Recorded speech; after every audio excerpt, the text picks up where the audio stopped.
Hi, everyone. Thank you for joining the first of our new monthly webinar series titled Confusing Data Validation Rules Explained. I'll start with a quick introduction. My name is Michael Beers, and I'm a principal consultant at Pinnacle 21. I work with our clients in helping them to use our software and interpret their validation findings, as well as helping manage the validation rules here at Pinnacle 21. I also work as a data fitness SME for various projects at the FDA, including Jumpstart, CoreDF, and others.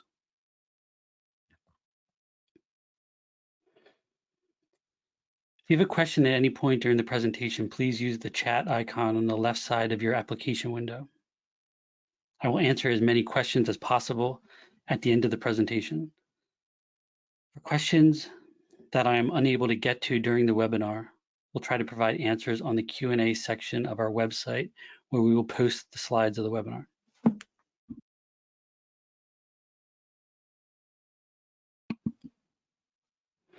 Okay, so the process of validating your data can be confusing.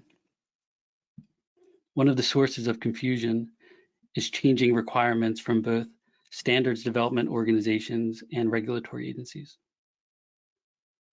Here's the current status of the different versions of validation rules for the different CDISC standards. As you can see, CDISC releases a version of the validation rules that correspond to each new version of the standard, although there is a delay. Many times, included in the new version of the validation rules, updates are made to rules that existed previously. So not only are new rules added over time, but existing rules are altered.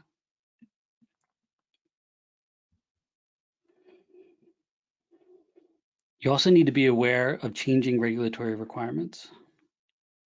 For example, in the September update of the FDA's Data Standards Catalog, support was ended for SDTM-IG 3.1.2 Amendment 1, Atom 1.0, and Define 1.0. You also need to be aware of guidance specified in the Technical Conformance Guide, as that is updated periodically, the most recent update being last month. PMDA is even more complicated, but we have a webinar recording from my colleague Sergey Sirichenko on our website that you can watch for more information on this.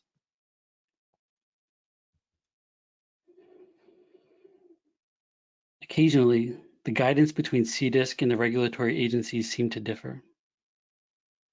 Examples being how to map ARM and ACT-ARM for screen failure subjects, for which the FDA has requested ARM and ACT-ARM to be left null, while CDISC has stated that you should populate these variables with specific values.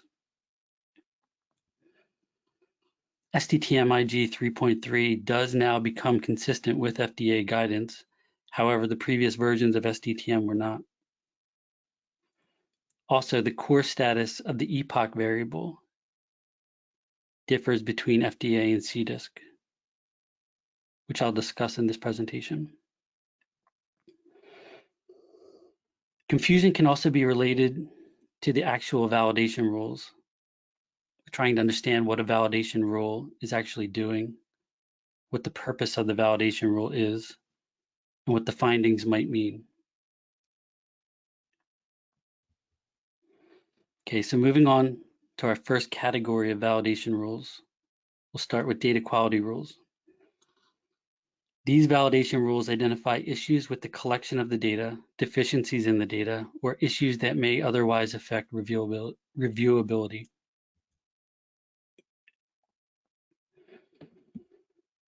The first data quality rule I'll discuss is the duplicate records rule, SD1117, which historically has been one of the rules that we've received the most feedback or criticism on.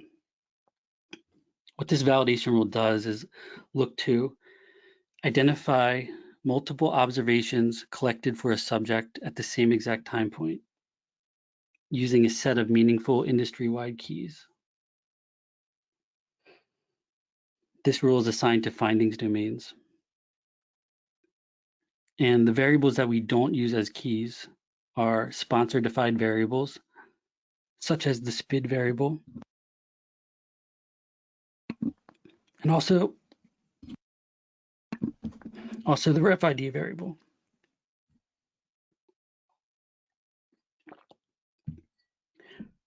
We also do not use supplemental qualifiers as keys for this rule.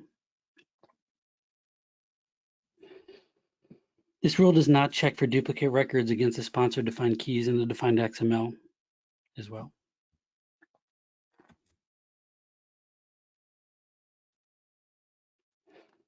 When this validation rule fires, here are some common scenarios that we see. The first one is actual duplicate information except for the sequence number variable. The second example is we have records for the same test, the same time point. One of them has a result and the other one is marked as not done. Another scenario that we see is the same timing information for the same test. However, the results are different. And then the last example here are records that are only differentiated by a sponsor-defined variable. In this case, the sponsor used the LB SPID variable. We also have a similar rule, SD1201 does the same thing, but it's assigned to events domains.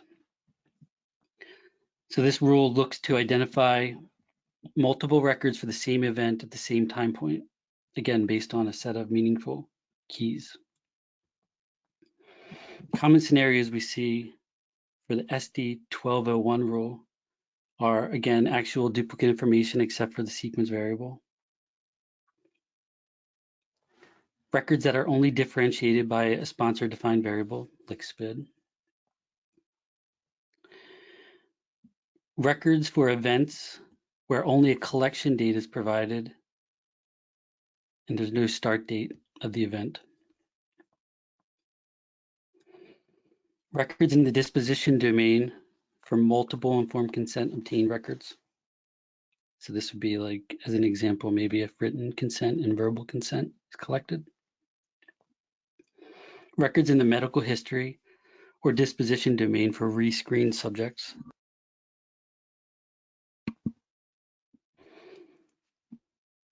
And multiple events, typically medical history that started in the same year or month, but we don't know the exact day.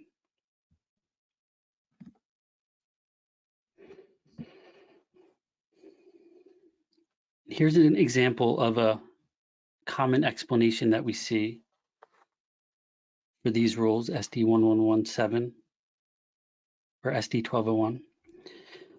So a typical example of an explanation is the keys defined by the check are not sufficient to identify a unique record for patient. This was an actual explanation that we saw. And when viewing the defined XML for this domain, we see that the sponsor used keys of study ID, USubj ID, and QSSeq. We know that the sequence number variable should not be used as a key in the defined XML. So while the sponsor said that our keys are not sufficient to identify a unique record, the keys that they're specifying in their define.xml are not useful in giving any other information about how to differentiate records. Many times sponsors explain that a SPID variable or the group ID variable need to be used. But when we go to the define.xml and look at those variables, we see a lot of times they have an origin of assigned with no comment or derivation provided. So there's no real useful information provided on what these variables contain. And again, these variables don't have a standard definition. So it's unclear why these would be used as keys for the domain. So the recommendation is if you can't correct your duplicate records, you should make sure to explain why the situation exists. If there are any specific keys that the reviewer should be aware of, and how to differentiate those records.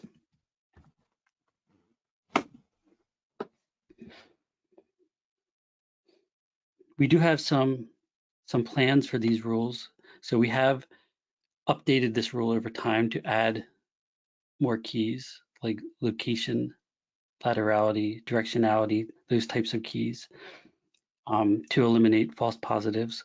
But one plan that we have for a future release is to update the SD1117 rule to look at domain-specific keys to further reduce false positives. We also plan to add a new rule to check for unique records using the keys specified in the sponsor's define.xml. And you should be on the lookout for a new rule, SD1352. This is just another duplicate records rule, but assigned to the interventions domain.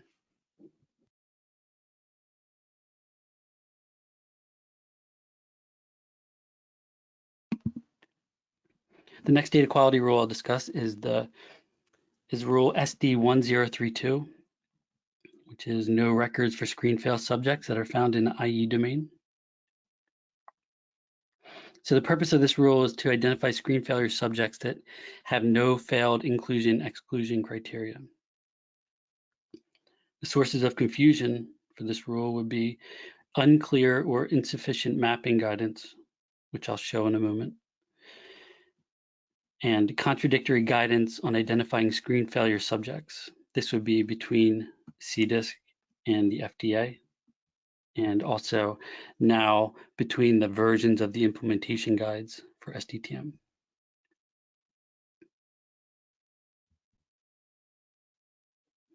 So when this rule fires, we have some common scenarios. The first one, IE records are just not submitted for some reason. You can see that's kind of basically what the sponsor provided as an explanation. They're just not submitted. Second scenario, subjects identified as screen failure instead of not assigned. Typical explanation here is sponsor made decision to close enrollment after the screening for these subjects. So these subjects did not fail screening criteria. They and perhaps the arm of screen failure doesn't really apply here, and they should have used something more like not assigned.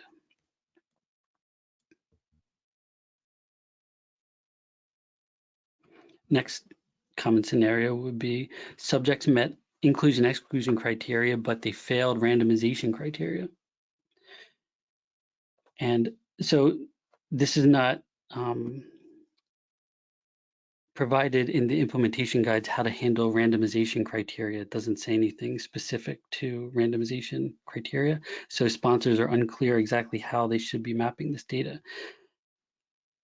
Many times it ends up in DS or sub-DS, which is how it's mapped in this first example. The criteria that are not met are mapped to sub-DS. But it's not always done like that. And I have an example below. The second example is, again, the subject did not meet eligibility criteria to be randomized. This data was mapped to FA.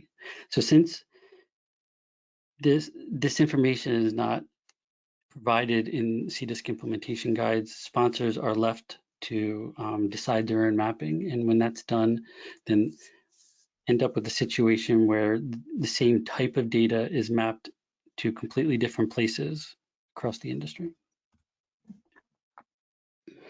Another common scenario is that just the inclusion/exclusion criteria number is collected on the CRF. So this first example just shows a CRF that is collecting just the numbers that the subject did not meet.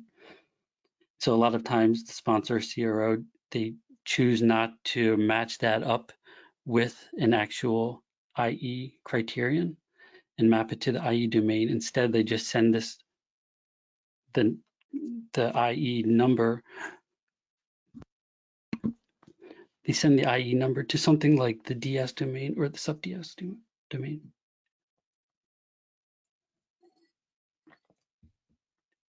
And then the last common scenario, subjects met inclusion-exclusion criteria, but withdrew prior to randomization. So here we see CRF where these subjects were enrolled, but they withdrew prior to being randomized, and this reason is mapped to the DS or sub-DS domain. And yet these subjects are listed as screen fail in their ARM value. So while it may be somewhat common for some screen fail subjects to not have records in the IE domain, it becomes more problematic when there are many subjects like this. And then it may affect the ability to determine any possible bias for the study. The recommendation is that you would verify that you are using the correct ARM value and that the subject is an actual screen failure subject. And then verify that this failed criteria data is collected for screen failure subjects and mapped appropriately to the IE domain. And of course, more official guidance for some of this information would be beneficial. And then in that case, there would be less variation in the way that the industry maps this data.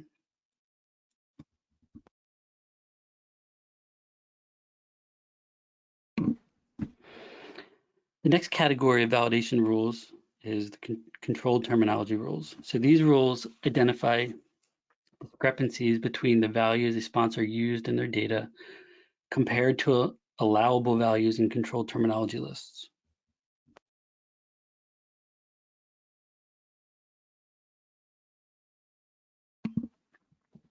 The first controlled terminology rule I'm going to discuss is CT 2002, value not found in extensible code list. So the purpose of this rule is to look for values in the data set for variables for which there is a CDISC defined code list where those values do not have an exact match in the CDISC code list. Source of confusion for this rule is a misconception of the concept extensible code list. We also have the same rule, CT 2005, that does the same thing, except this works on value level instead of variable level. And I'll show an example of this. So common scenarios that we see when these rules fire are that the value that is used in the data actually has no corresponding match in the CDISC code list. This is kind of the only valid case for having CT 2002 or CT 2005 fire for your study. Also see situations where a value is used that has a match in the CDISC code list, but the casing differs. Also see a lot of times synonym is used for a value in the CDISC code list. So the sponsor uses a synonym instead of the CDISC submission value. Occasionally we see values are combined that should be split into separate SDTM variables. An example of this is values of left or right combined with the location value in the location variable, instead of splitting out left and right into the laterality variable. Another scenario we see is that values of other are concatenated with the specified values that are collected on the CRF.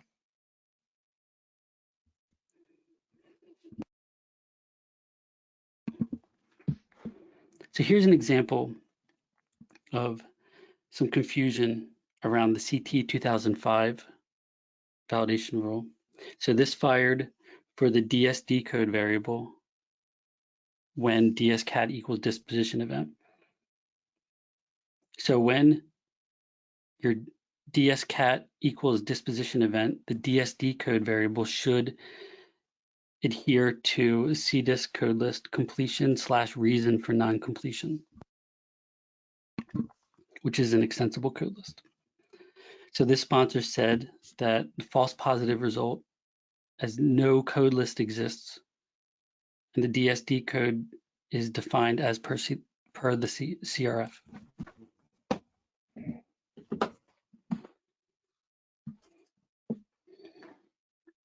And so for this example, we can see the validation results. So CT 2005 fired. The values that fired were subject decision and severe non-compliance to protocol. But if we look at CT for this code list, completion/reason for non-completion, we do see values that could possibly match up to the sponsor's values. So subject decision could possibly be mapped to withdrawal by subject. Severe non-compliance to protocol could be mapped to protocol violation. So here, the sponsor seemed unaware that there is an extensible code list that should be used when this value level condition occurs. And instead, they used the values collected on the CRF instead of mapping it to the appropriate CDISC values. Many times we see that sponsors explain this as code list is extensible. We're extending an extensible code list when there is no corresponding value that matches your value in your data would be an acceptable approach. The other scenarios are not. A proper dispositioning of this validation issue would be to correct the implementation and map your value to the CDISC submission value where possible. And if you are actually extending a code list appropriately, you would list those values in the explanation, those extended values. And even better, submit those extended terms to CDISC so that hopefully they can get added to the code list and you don't have to see this validation issue fire for your study.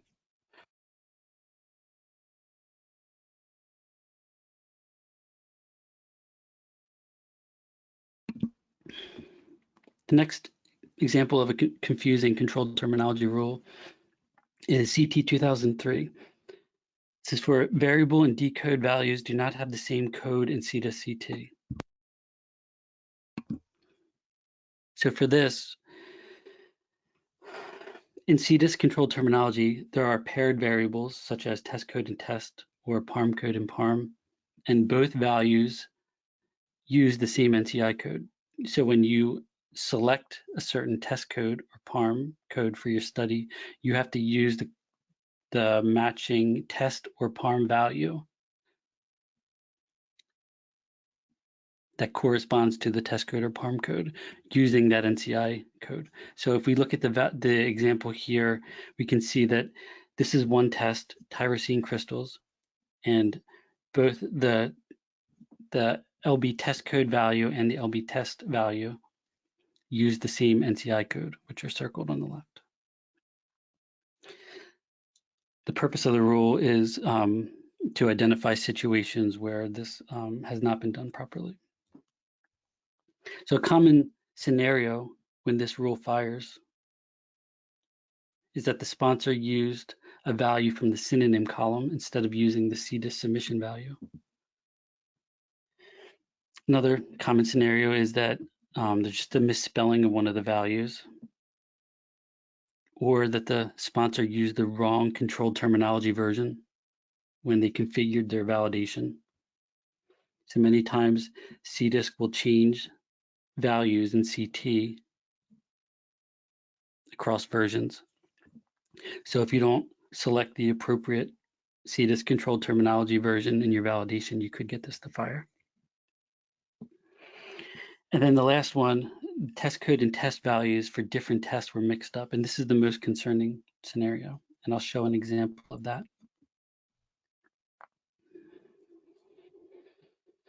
So here we see an example of CT 2003 firing. We can see the first screenshot shows CDISC controlled terminology for both the tyrosine crystals test, which are highlighted in green, and the triple phosphate crystals test, which is highlighted in orange.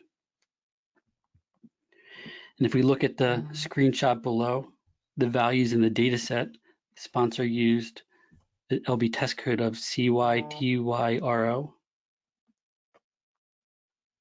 which corresponds to tyrosine crystals, but their LB test value is triple phosphate crystals. So here the sponsor just mixed up the test code from one test and then the test from another. And it's likely that the sponsor just used the wrong LB test code, but you can't be sure of that. And so what happens here is we're unclear of exactly which test was performed for the subject.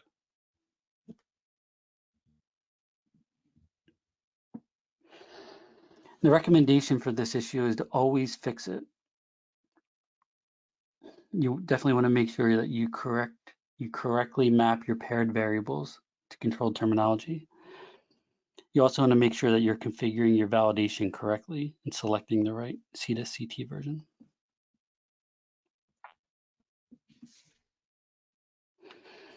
Another example of controlled terminology rules are this new set of rules that check your concomitant medications data against the WHO drug dictionary. So we added 3 new rules, SD 1344, 1345, and 1346.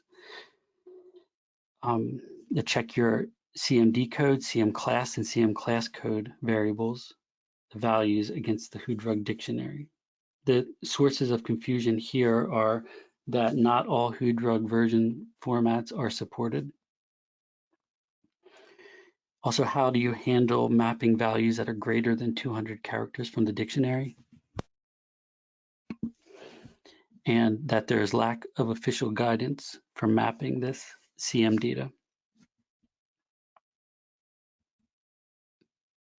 Okay, so not all WHO drug version formats are supported. And that's because the only one listed in the FDA's data standards catalog is the B3 format of WHO drug.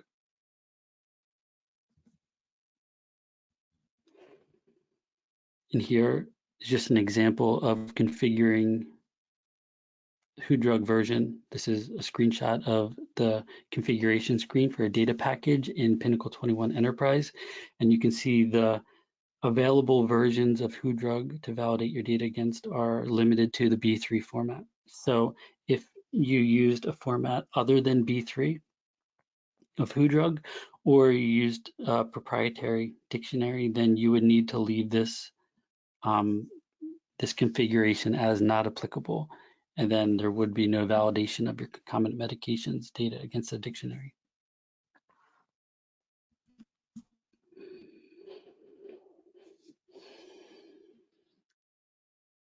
So the other source of confusion would be mapping values greater than 200 characters from the dictionary. So this affects the validation because there are many values in the WHO drug dictionary that are greater than 200 characters, which means that you do need to truncate this data in the parent variable and then map the rest of it to the subqual variable. If you don't do this appropriately, then your values aren't going to match the expected values in the validation, and you may get validation issues that fire. So to do this, we recommend referring to the document how to use WHO drug for compliance with CM domain in CDISC SDTM standard. This is provided by Uppsala Monitoring Center. And this is necessary because there is no CDISC guidance on how to map this data currently. So due to a lack of official CDISC guidance, we do have this guidance provided by Uppsala Monitoring Center that we can refer to. And the guidance is that for the CMD code variable, you would, for generic names that are longer than 200 characters, that you would truncate this data after the semicolon closest to 200 characters, and then you would map the rest of it to a subqual.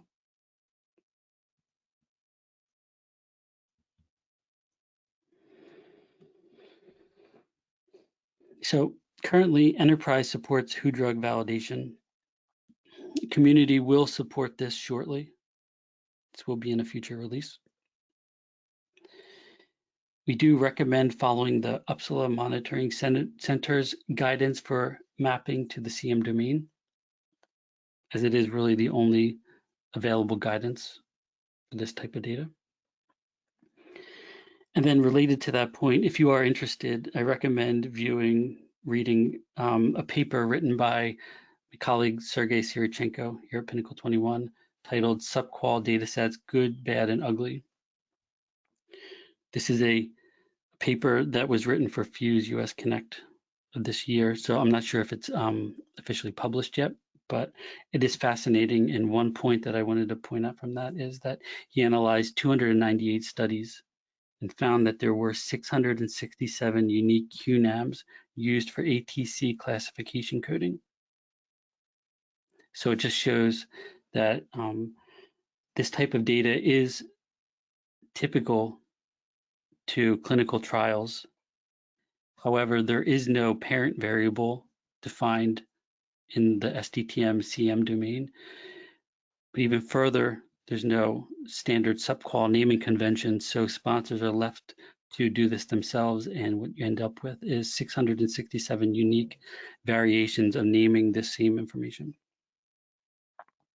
So official guidance for this mapping is critically needed.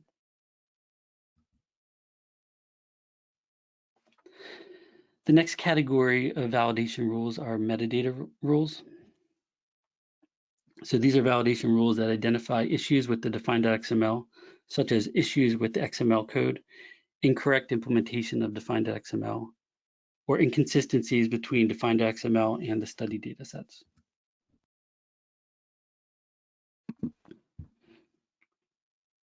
The first metadata rule I'll discuss is SD0037, which is value for variable not found in user-defined code list.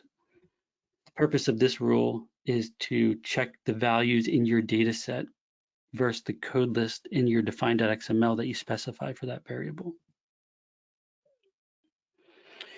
We also have the similar rule, SD1228, which does the exact same thing, but just does it for value level metadata. Common scenarios we see here when these rules fire are that just the casing difference, there's a casing difference or misspelling between the define.xml code list value and the data value. Or could be that the value in the data set is just missing from the code list in the define.xml. And often this is done because the define.xml is created and then afterwards the data is updated and no one went back and updated the define.xml. And then the last common scenario I have is that the wrong code list was accidentally assigned for a variable in the define.xml. So here's an example of SD1228 firing. So this is the value level metadata version of the rule. So the first screenshot shows that value level metadata was created for the TS-val variable. And for this record, it's for the TS parm code equals int type intervention type.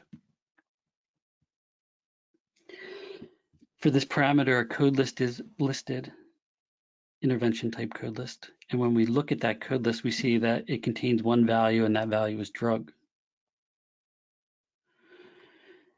The bottom screenshot on this slide, you can see that the validation result is showing that in the data, the value for TS-val for this parameter is biologic. So in this case, the value in the data does not match at all the value listed in the code list for that parameter. So what the sponsor would need to do is determine which value is correct, and then if it's the data value is correct, then they would need to update the define.xml to correct the code list, to change the value to biologic. Typically, we see this issue explained, or both of these issues explained, as the code list is extensible, which this just indicates that the sponsor or CRO didn't understand what the rule is doing, because this rule is not doesn't have anything to do with an extensible code list. Or we see that no explanation is provided because the sponsor didn't validate their define.xml with their data. And recommend always correcting all metadata issues. The next example of a metadata rule is the SD 1231 rule. This rule is for a variable value is longer than defined max length when value level condition occurs.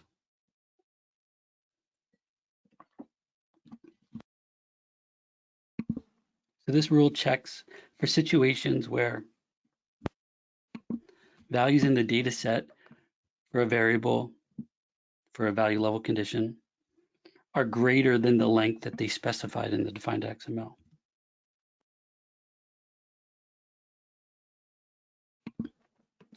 Common scenarios we see when this rule fires are the defined XML is created for an ongoing study, updated data is received, but the defined XML is not refreshed with the latest metadata. Sometimes we see that the sponsor is just completely unaware that this validation issue even exists because when validating their data sets, they did not include their defined XML. And then sometimes the sponsor thinks this is a false positive due to hidden characters such as leading spaces. So to show an example of 1231 firing, the first screenshot, we see the validation results. So SD 1231 fired for the SUP-DS domain. For QVal, where the QNAM is entcrit. If we look at the defined XML, we see that in value level metadata, the length is specified as 2. But then the bottom screenshot, we can see the validation results are showing that the actual values are longer than 2. So we have one that's 3 characters and then one that also has a 1 leading space in front. So the values in the data set are longer than the length that the sponsor defined in their value level metadata of their defined XML. So when creating value level metadata, you want to make sure that the metadata you create accurately reflects your data. So you always need to refresh your defined XML when you have an updated version of your data. We recommend always fixing all defined XML related validation issues. You create that document to describe your data, so there really should be no validation issues for your defined XML. And you want to, again, make sure that you validate this appropriately. You need to validate your defined XML with the data to run the data versus defined XML cross-check rules. You also need to validate your defined XML by itself to identify any XML related issues.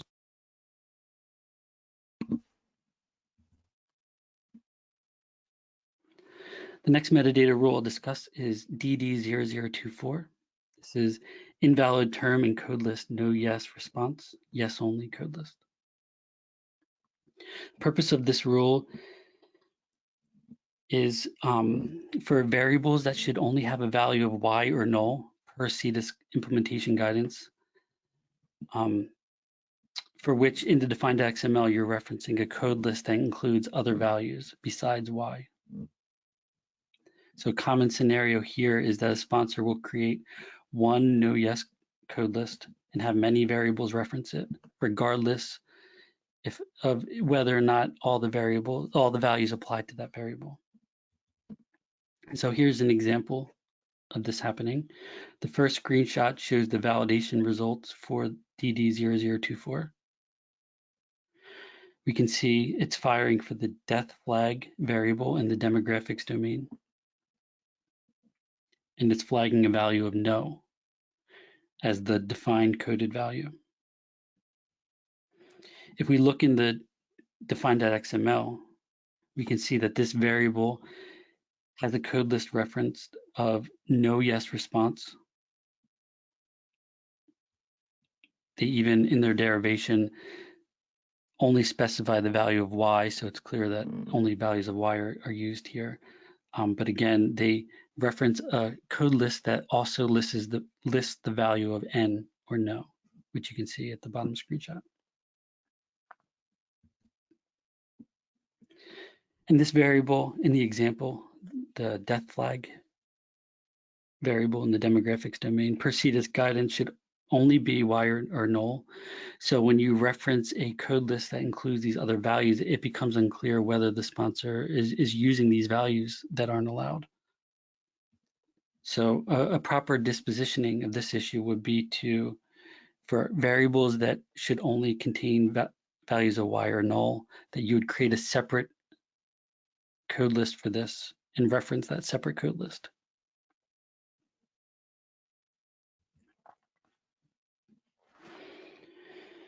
Okay, so moving on, our next category of validation rules are regulatory conformance rules. And these validation rules look for violations of regulatory agency guidance in their technical conformance guides, such as missing requested data and implementations inconsistent with the regulatory guidance.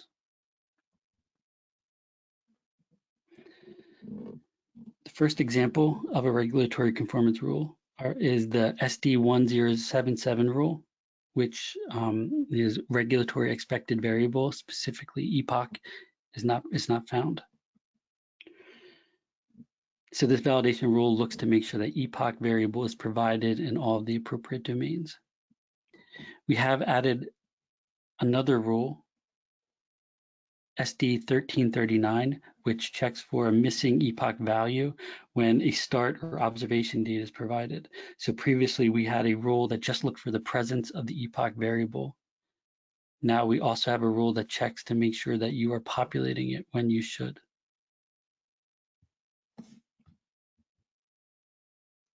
The sources of confusion for this rule are that CDIS guidance lists this variable as a permissible variable. However, FDA's technical conformance guide specifies that you should provide this. So while CDIS lists this as a permissible variable, the FDA kind of has this as an expected variable.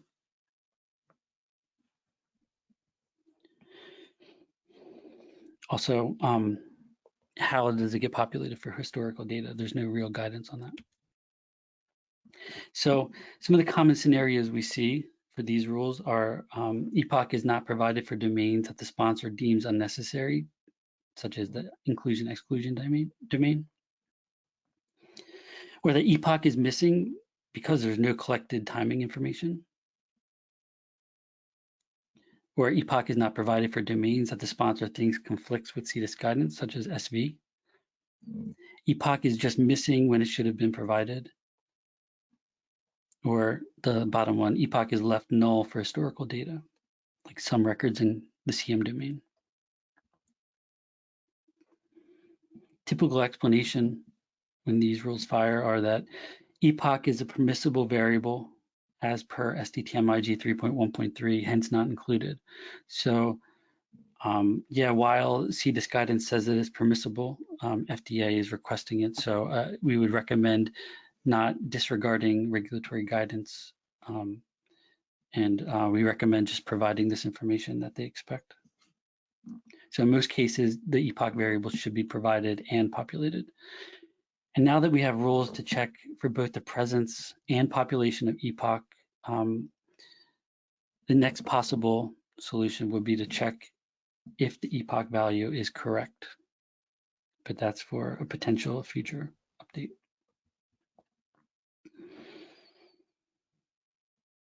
Another regulatory conformance rule example are it's a set of new rules.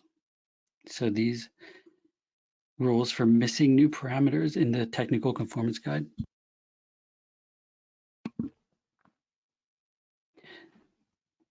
So the purpose of these rules are to check for the presence of these trial summary parameters that are requested by the FDA in the TCG.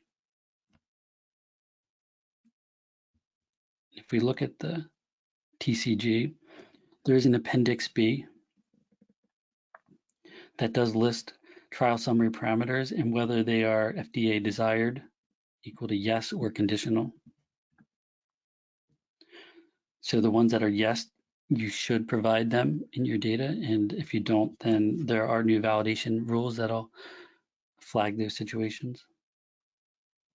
It can be confusing because sponsors and CROs now need to be aware that they need to refer to the technical conformance guide for a listing of the parameters that are expected to be provided, whereas previously this was done in the implementation guide. So again, you should be aware that you need to refer to the technical conformance guide to see which ones should be included. And while they were previously listed in the CDISC implementation guides, they CDISC plan is to stop doing that, and this information will only be contained in the technical conformance guide. The recommendation is that even if the parameter doesn't apply to your study, you'd still want to include it, but you would just leave the TSVal variable null and use the null flavor variable to indicate that. Okay, and then the last category of validation rules that I'll discuss are traceability rules, and these are checking traceability between SDTM and ATOM datasets.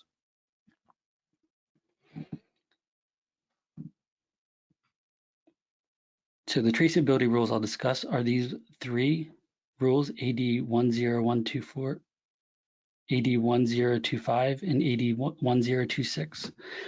And these check for the presence of 3 SDTM datasets that you include with your ATOM validation. And that's done, you include these 3 SDTM datasets in order to get traceability rules to run. The source of confusion really here is that you know, that they're new rules, but also that it's confusing to put an SDTM data set in your ATOM package, but it's again needed so that you can get these traceability rules to run. And just to note that it should only be done for validation. You would not include these SDTM data sets in your ATOM folder in the ECTD structure for the submission. So you do it just to get these traceability rules to run. And the purpose is listed here. So the first one, a missing DM data set, you need to provide a DM data set so that you can get these rules to run to check ADSL versus the SDTM DM domain. So the first one, it checks that subjects in ADSL also exist in the DM domain. And then the rest of them are checking the kind of the predecessor concept, whereas if you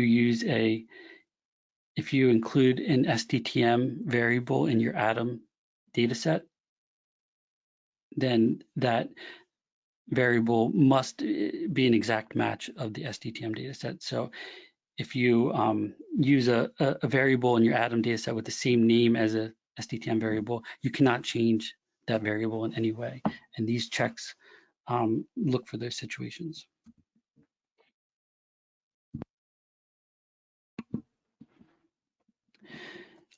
The check for the EX domain is so that you can get these 2 rules to fire, AD0061 and AD0061A. So you want these to run to check that you have your treatment start and treatment end date provided in your ADSL dataset when an EX domain is available. And then the bottom set is checking your adverse event SDTM dataset versus your ADAE dataset to check that all SDTM adverse events made it into your ADAM ADAE dataset, and that you don't have extra ADAE records that are not in your SDTM AE dataset.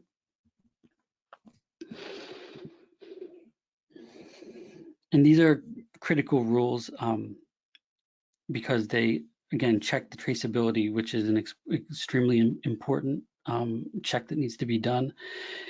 But more importantly, that automated validation at the agencies always include these SDTM data sets. So they'll see these traceability issues if they exist in your study. And if you don't run these yourselves, then you won't see these issues fire, you won't provide an explanation, and then there's no way for the reviewer to see what's going on with this.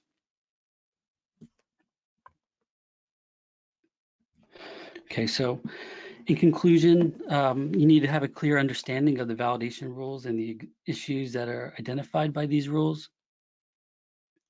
It's important so that your data is high quality when you submit to the agencies.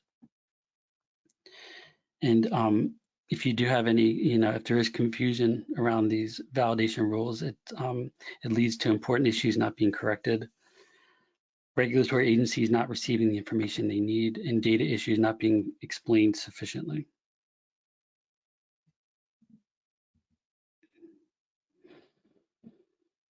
Okay, so now I'm going to answer some questions.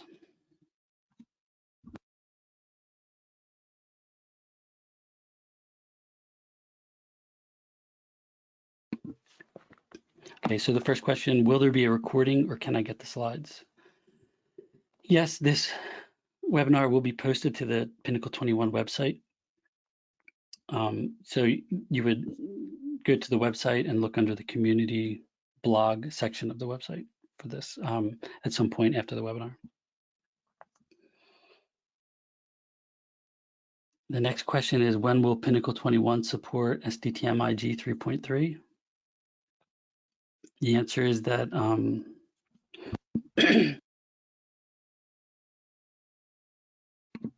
Enterprise does have this at the moment, sort of a beta version. So we are waiting for CDIS to finalize publication of the validation rules for 3.3. Also, the FDA Data Standards Catalog has not yet added support for this version. They did just release a new version of the Data Standards Catalog, but did not list that as a supported version yet, but we do anticipate them doing that shortly.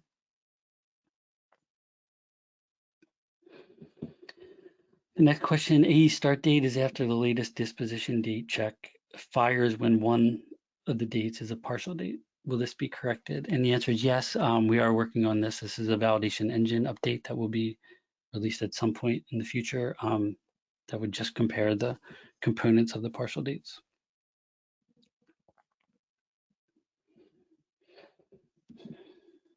Next question, how do you set up WHO drug in community? Currently, WHO drug validation is only supported in Enterprise, but we anticipate adding support for WHO drug validation in the next release of Community, which should be soon. So be on the lookout for WHO drug support in the next version of Community. The next question is, when will CDISC stop listing TS parameters in the implementation guide? And I believe the answer is that this will be done in SDTM IG 3.4, which is in public review at the moment.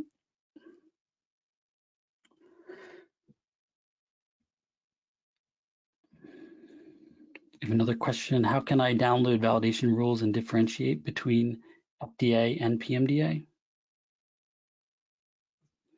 So this can be done on the Pinnacle 21 website. You'd go to the community and then validation rules section, and then you can view all the validation rules or the issues by agency.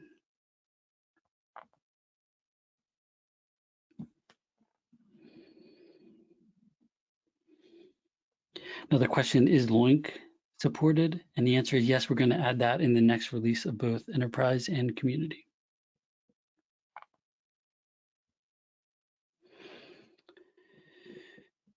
Do I need to create epoch if this information was not collected on the CRF? The answer I'd say is that epoch is typically a derived variable. It's not necessarily something that you would collect on the CRF. So you should always populate epoch as is requested by the agency. It's common for sponsors and CROs to derive their epoch values using the SE domain, but again, there's no formal requirement to do that.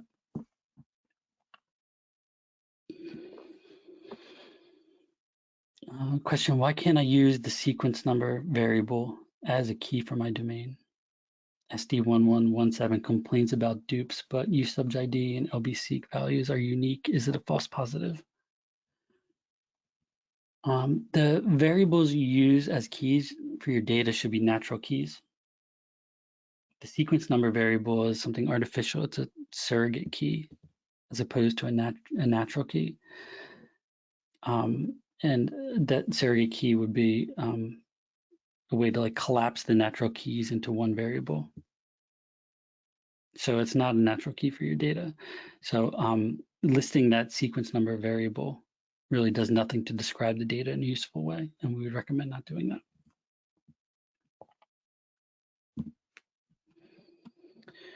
Okay, do I need to populate epoch if there is no date collected?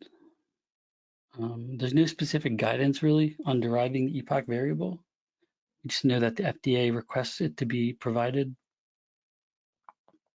So we'd recommend trying to populate this variable even if no date is provided. Perhaps you could use another timing variable in the derivation, or if you know that a certain form is collected at a certain time point, maybe that could do it. But if you can't accurately populate epoch, then you would leave it null and explain in the derivation or the reviewer's guide.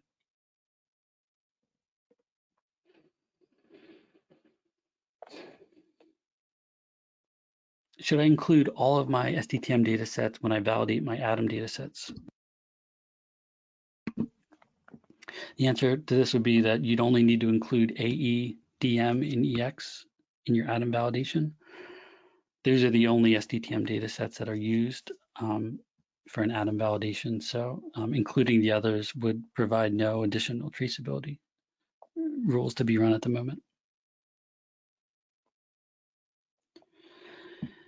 And then another question, do I need to validate my define.xml separately from the data? So the answer to this is in community, you do need to both include your define.xml when you validate your data, and then also validate your define separately, which you would do by running a separate validation and set the standard to define.xml. Including your define when you validate your data, will get those define versus data cross-check rules to run, which are important. But then a separate validation would get the validation rules that are specific to like the XML code to run. So you do need to do in community, you need to validate them separately. Okay, so I think that will conclude the webinar. Any questions that I didn't get to, we'll try to provide answers at some point in our Q&A section on our website. You should also watch out for an announcement for the next webinar in our series. That'll be sent out shortly, and we hope you can attend. So thank you everyone for joining, and goodbye.